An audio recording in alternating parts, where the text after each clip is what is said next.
বর্তমান Israel Iran সংঘাত অত্যন্ত ভয়াবহ রূপ ধারণ করেছে। ইসরায়েলি প্রতিরক্ষা বাহিনী বা আইডিএফ দাবি করেছেন ইরান প্রস্তুত করেছে এমন এক ক্ষেপণাস্ত্র যা ইসরায়েলের জন্য বড় ধরনের হুমকির কারণ হয়ে দাঁড়াতে পারে।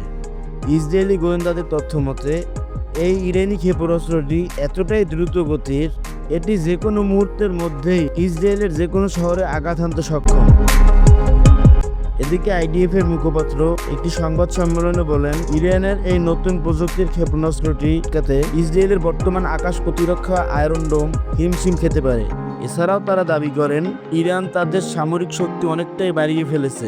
তারা অর্থাৎ ইরান গোপনে এমন সব মরণাস্ত্র তৈরি করেছে যা মুহূর্তেই তেল আবিব ও অন্যান্য শহরে আঘাত আনতে সক্ষম।